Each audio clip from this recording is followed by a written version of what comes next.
เงินโอทีแล้วก็เงินโบนัสนี่ก็หมายว่าเป็นพื้นฐานที่หลายองค์กรเงินเดือนบ่หรือว่ายกเว้นก็มีหลายคนถามเข้ามาจุดนี้ฉันอาจารย์สิมา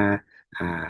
อธิบายเนาะในระเบียบหลักการให้ฟังคืออันนี้ฉันอิงตามกฎหมายองค์กรรายได้ฉบับปรับปรุงใหม่เนาะมาตราที่33เพิ่นบอกว่าพื้นฐานเนาะในการที่ถึงต้องเสียก่อนจะประกอบมีเงินหยังนี่เงินเดือนเงินงานเนาะเงินเพิ่มโมงและล่วงเวลาเด้ในตัวนี้เนาะแสดงว่าเงินเพิ่มเมืองหรือว่าเวลาที่เราเอิ้นมักเกินกันภาษาโอทีนะ ก็แจ้งว่าเป็นส่วนหนึ่งในการที่ต้องนำมาคิดรายอากรเงินเดือนเนาะในจุดที่เกี่ยวกับเงินโบนัสเนาะเงินโบนัสต่างๆและผลประโยชน์อื่นๆฉะนั้นมาเบิ่งดูว่าในกรณีดังกล่าวเนาะเขากับมีการถามกันว่าแล้วอันโอทีนี่เฮ็ดไปแล้วนี่มันก็มีตัวใดที่ถึงยกเว้นได้บ่เนาะมีเนาะมีคือการฉันมาเบิ่งมาตราที่ว่ารัฐเป็นนโยบายเนาะในกฎหมายนโยบายแห่งหนึ่งก็คือในมาตราที่34เนาะรายได้ที่ถึงยกเว้นในนี้เนาะจะเห็นว่าคันเราอ่านในมาตรา14 34นี่ข้อ3ฉันมาเบิ่งตัวนี้นี่อาจารย์สิไฮไลท์ให้นี่เนาะ เงินเพิ่มโมงและเงินลงเวลาของผู้ที่มีเงินเดือนพื้นฐานบ่เกิน3 ล้านกีบเนี่ยตัวนี้หมายความว่าถ้าใครมีเงินเดือนพื้นฐานเนาะ